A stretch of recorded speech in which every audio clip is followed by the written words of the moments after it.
Assalamualaikum warahmatullahi wabarakatuh. Jadi kali ini penulis mau bahas soal spring buffer. Spring buffer atau sport damper itu sering dipasarkan sebagai alat untuk membuat mobil itu makin nyaman.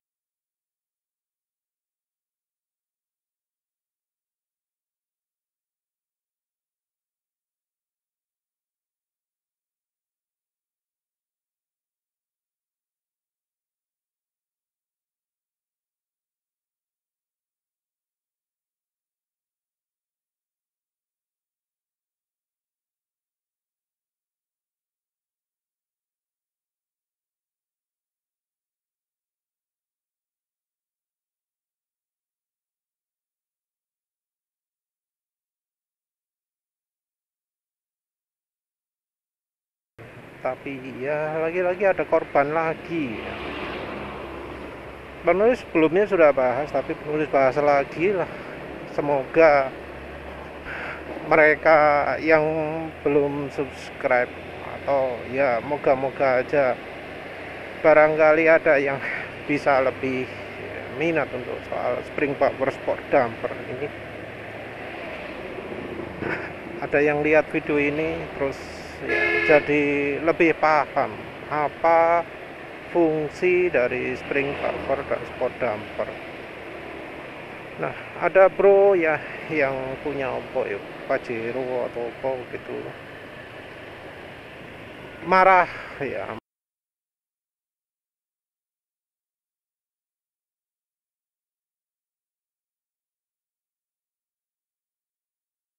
marah karena sudah beli sport damper spring buffer merek terkenal, mestinya dengan harga yang ya tentunya mahal, karena spring buffer kalau merek mahal itu satu biji 600.000, dan untuk satu kendaraan bisa butuh 8. Tinggal kalikan sendiri berapa. Sebuah harga yang luar biasa ya untuk barang yang terbuat dari silikon atau dari karet ya. Walau itu karetnya karet tahan lama, elastis dan sebagainya, masa ya harganya lebih mahal daripada ban? Harga ban berapa? Kalau sport damper spring buffer misalnya 600.000 satu biji, satu sisi butuh 2, kan sudah berapa? 1,2 juta. Ban satu sisi berapa? Ban kanan belakang gitu berapa harganya? Kan rasanya nggak sampai segitu ya. Harga ban ukuran sebesar itu dibanding dengan spring buffer sekecil itu kok beda jauh ya, kok beda banyak sekali. Padahal ban itu dikerjakan pakai teknologi tinggi, ada lapisan layernya, ada pokoknya lebih dari satu lapis lah. Kalau ban itu banyak lapisannya, tapi kok bisa harga spring buffer sport damper itu lebih mahal dari ban? Apa yang kira-kira beda dari ban? Apa yang bikin lebih canggih dari ban itu apa? Karena ban bisa segitu harganya, kok spring buffer sport damper bisa luar biasa harganya. Impor ya, ban impor ya rasanya bisa aja lebih murah ya daripada sport damper.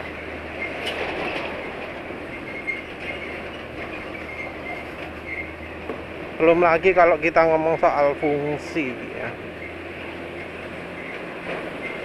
Kalau soal fungsi, suspensi nggak nyaman, belinya apa sih? Ya beli per, beli apa jenenge, shock breaker. Harga per biasanya malah bisa jadi lebih murah daripada sport damper. Per 4 cc bisa aja total oh segini gitu, bisa aja lebih murah ya dari harga satu set sport damper spring buffer.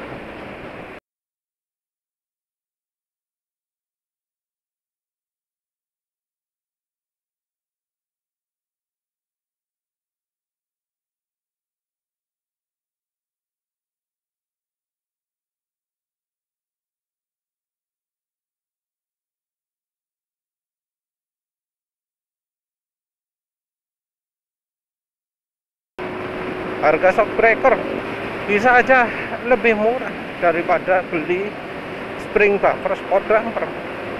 Padahal shock breaker itu ya teknologinya tinggi juga.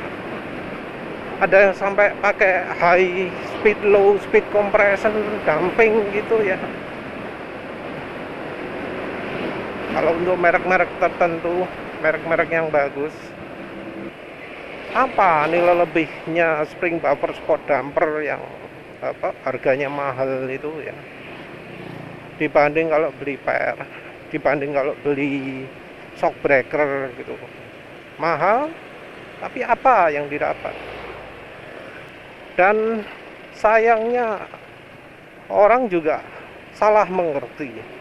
Penjual juga saenake ya dalam mempromosikan sport damper spring buffer ini. Sport damper itu fungsinya untuk apa sih? Fungsi dari sport damper spring buffer itu adalah untuk buat pernya jadi lebih keras.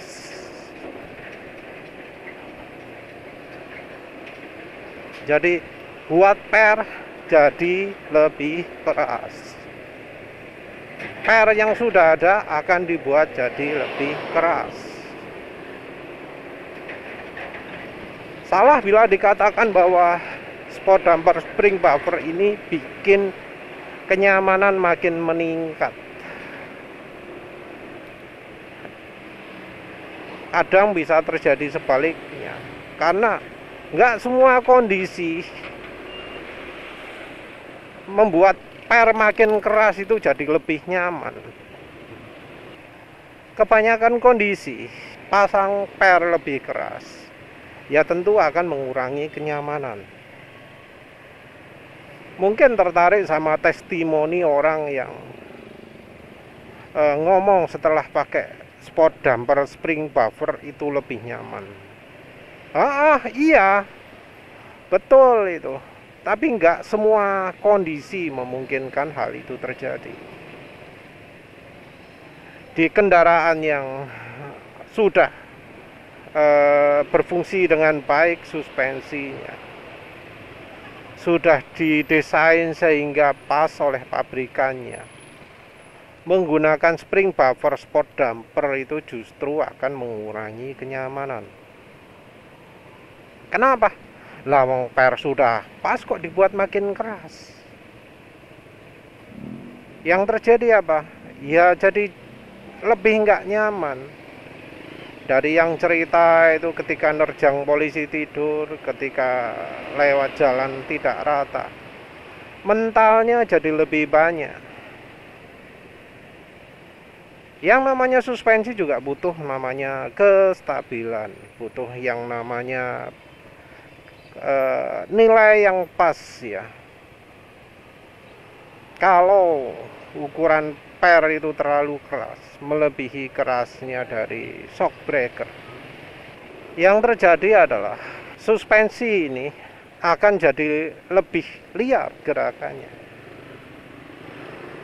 Per itu harus matching, harus seimbang, harus sesuai dengan shock breaker yang dipakai.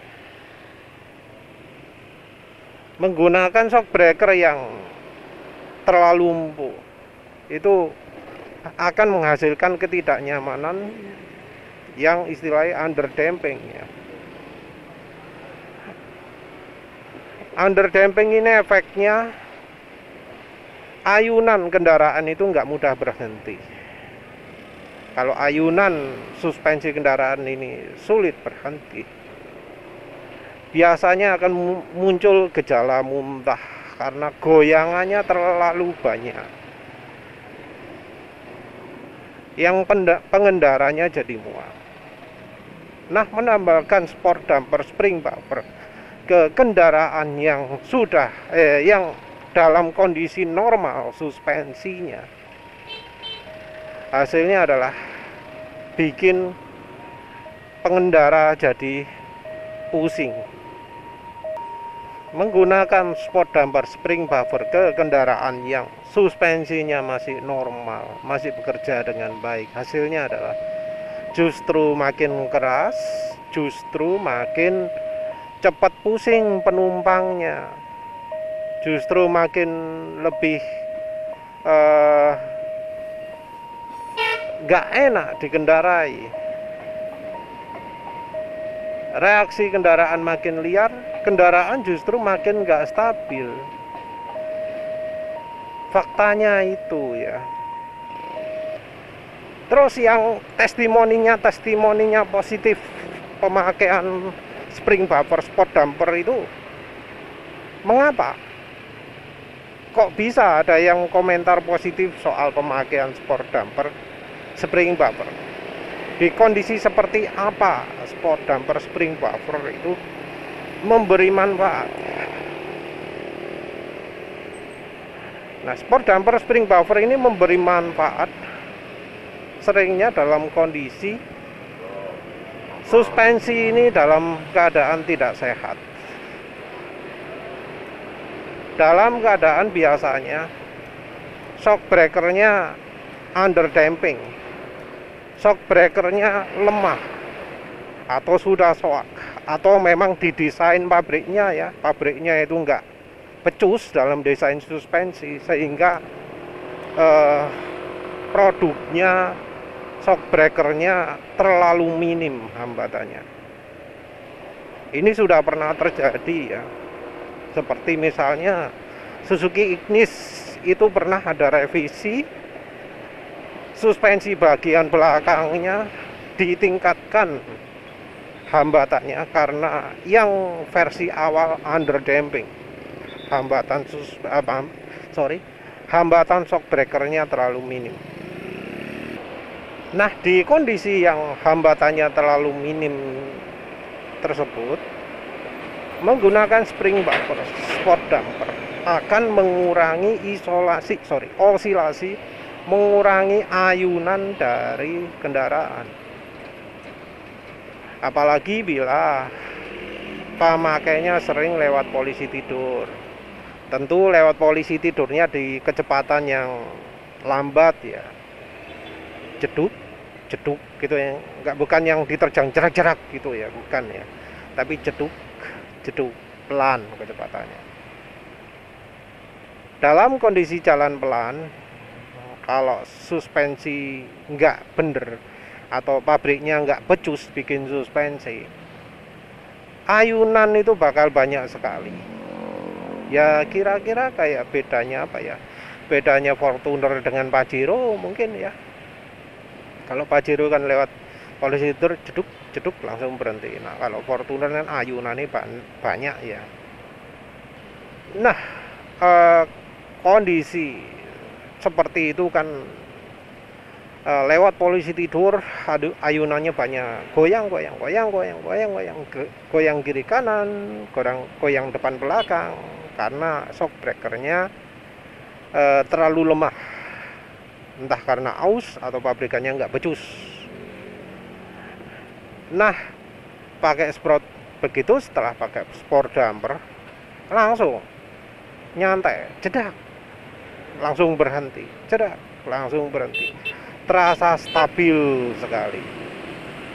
Walau kalau kita perhatikan ya, sebenarnya yang terjadi adalah frekuensi ayunan, mentulnya, kecepatan mentulnya itu lebih cepat.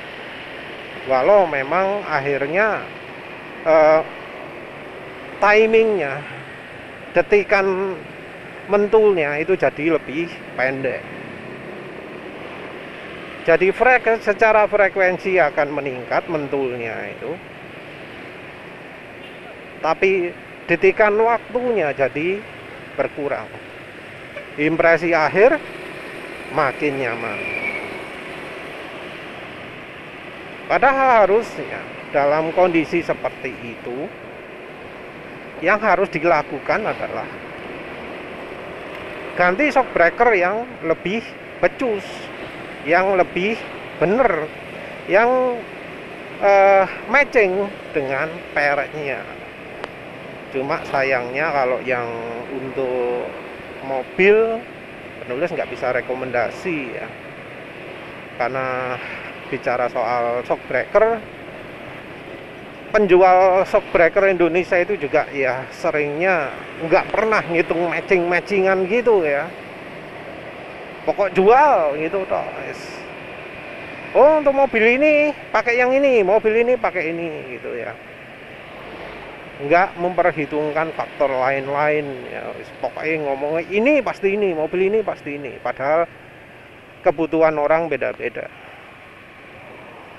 beda kecepatan pemakaian ya, pasti beda lah. Untuk yang sering jalan di 300 km per jam itu beda dari yang sering jalan di 100 km per jam.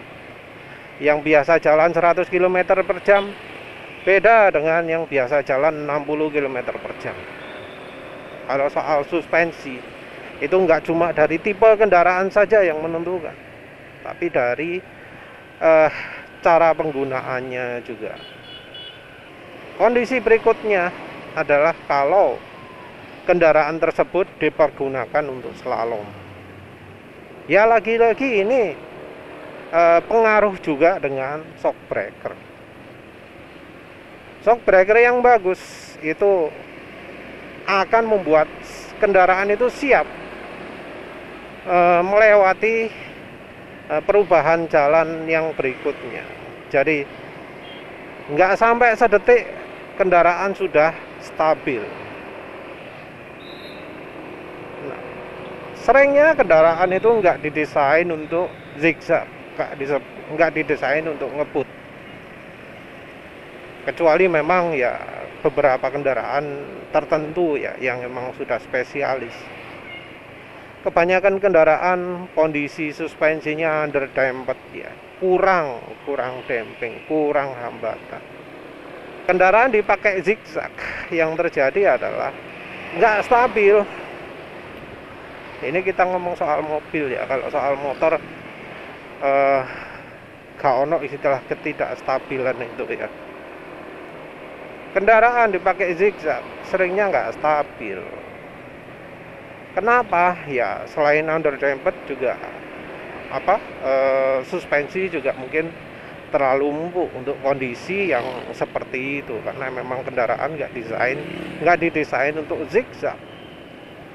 Karena pemakaian harian apa yang butuh zigzag? Kendaraan harian itu kan didesain lewat jalan ya lurus ya, beloknya juga nggak belok ekstrim banget. Nggak ada situasi di mana kendaraan harus zigzag cepat. Di tol sekalipun nggak perlu zigzag, karena ya untuk pindah jalur pun nggak butuh yang namanya zigzag. Yang zigzag itu biasanya cuma yang kecepatan kendaraannya misalnya 2 kali atau 3 kali lebih cepat dari kendaraan lain. Tapi itu kan wis termasuk berkendara secara ugal-ugalan kan ya. Kalau normalnya ya nggak butuh kan. Nah di situasi seperti itu, pakai sport damper, spring buffer itu akan membantu membuat kendaraan lebih stabil.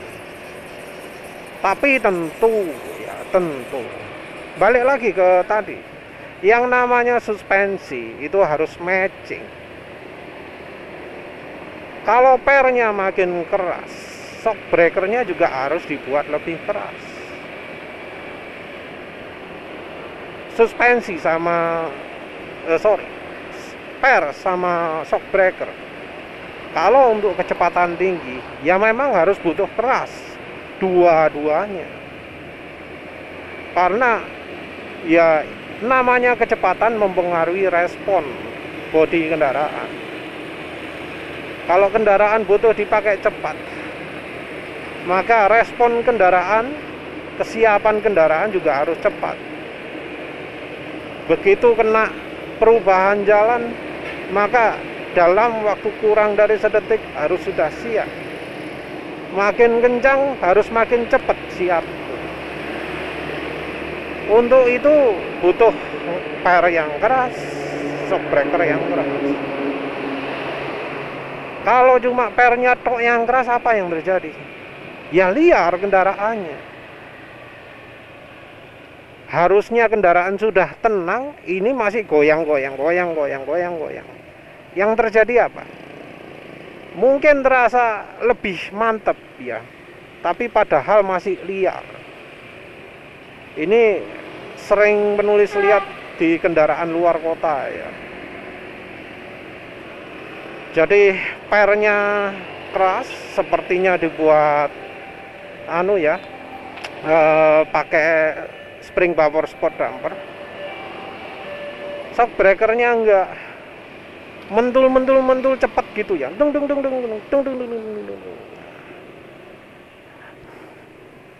Dan ngeri lihat kendaraan itu belok, karena ban itu jadi seperti nggak nampak gitu, karena goyangannya terlalu keras. Jadi mungkin dalam kondisi dibanding kondisi normalnya ya mungkin lebih stabil, tapi tetap membahayakan. Kalau pingin nyaman gimana? Kalau pingin nyaman, kendaraan itu harus matching pair dengan shock breakernya. Butuh nyaman di kecepatan berapa? Kalau butuh nyaman di kecepatan 80 km per jam, itu maka pernya ya jangan keras-keras. Kalau standarnya ya standar dunia itu ada yang namanya cycle per menit. Berapa kali ayunan suspensi itu dalam 1 menit? Berapa ayunan naik turun suspensi itu bergerak dalam 1 menit? Yang kendaraan normal, kendaraan kenyamanan, fokus kenyamanan, kecepatan nggak terlalu tinggi, biasanya 60 CPS alias 1 Hz. 1 detik ngayun naik turun itu termasuk yang tipe kenyamanan. Nah kalau tipe agak sporty itu 90. Nah tipe sport banget itu 120. Tinggal dilihat saja berapa kali ayunan per detik. Kalau 1 kali ayunan per detik itu model kenyamanan. Kalau sampai 2 kali ayunan per detik itu modelnya sudah sport, sudah untuk kecepatan tinggi. Ini tentu ngomong kendaraan harian ya, yang nggak ada downforce macam-macam. Karena kalau pakai downforce itu akan juga mempengaruhi, membantu kerja per ya, melawan per. Jadi pakai per keras, ada downforce-nya, ayunannya juga tetap pelan bisa saja.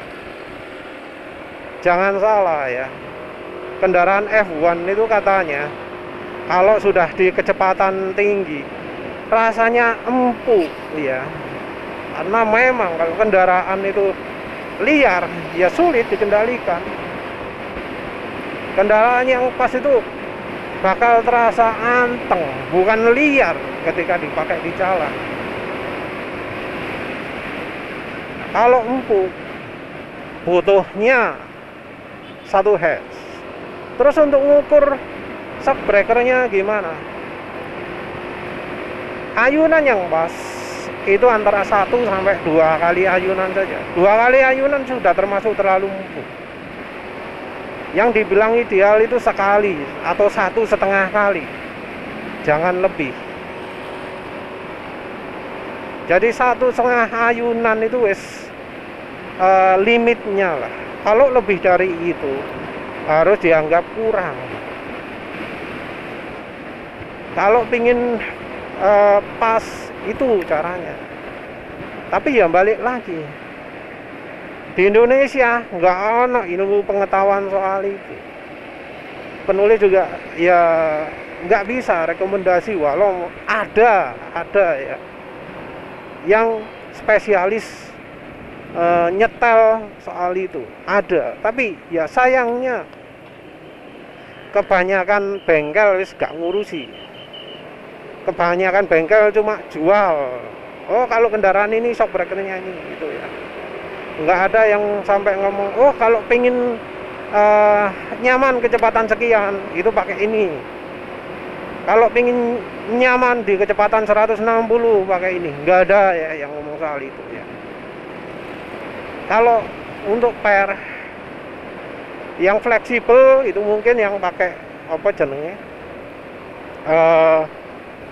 model apa jenenge, pernya model 2 tingkat kekerasan, apa sih jenenge istilah itu, bukan linear ya, progressive spring. Yang masalah adalah shock breakernya. Shock breakernya apa matching dengan yang pernya ini.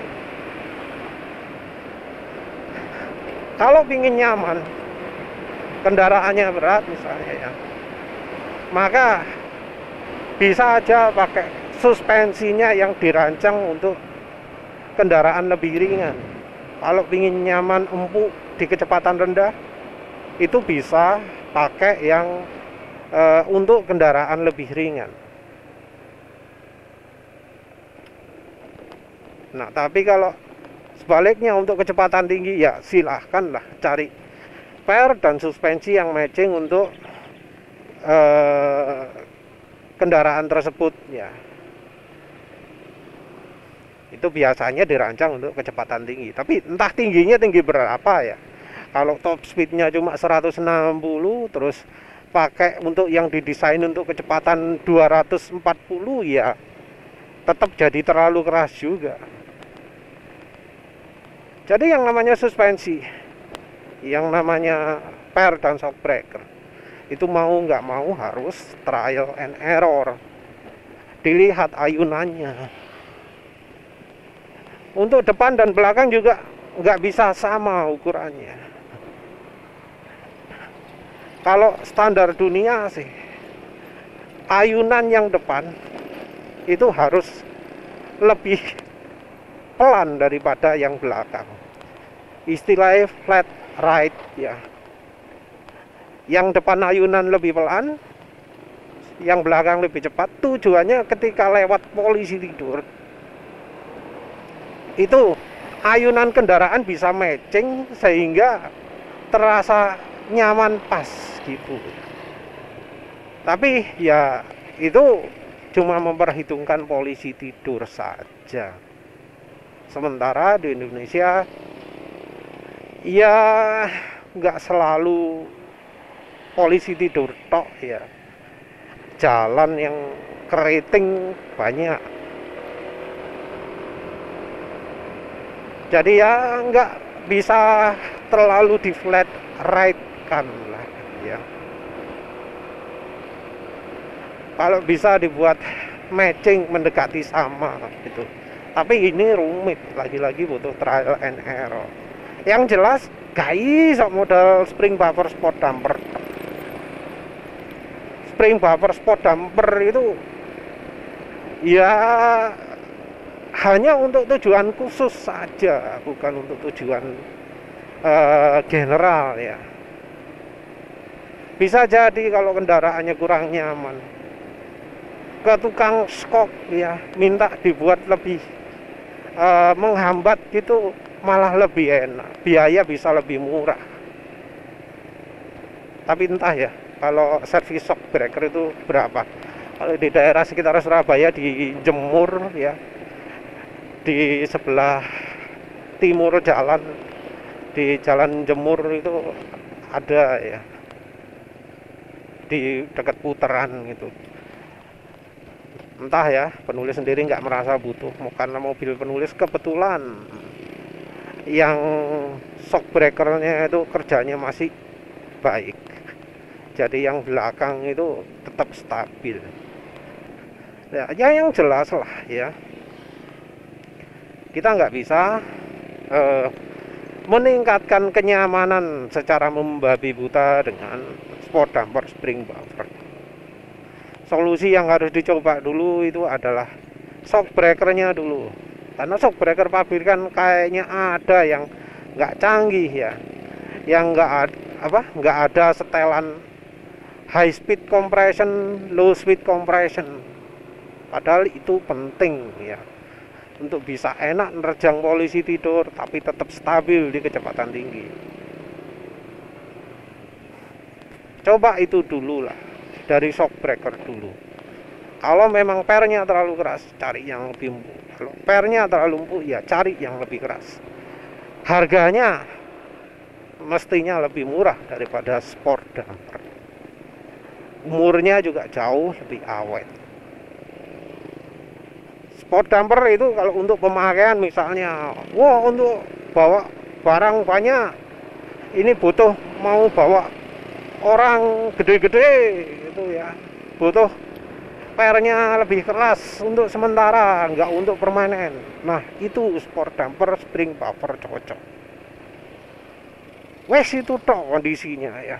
Atau misal pingin mau ikut road race, ikut lomba slalom, gak kuat tuku suspensi larang gitu ya, pingin sementara toh, ya udah silakan lah. Tapi ya sebentar, harga suspensi sport kalau cari yang ekonomis biasanya lebih murah ya daripada sport damper. Ya silakan bandingkan sendiri lah. Kalau mahal yang ngapain pakai sport damper ya. Spring buffer itu jangan dianggap sumber kenyamanan atau kunci untuk biar bisa kencang stabil ya. Ya wes itu saja.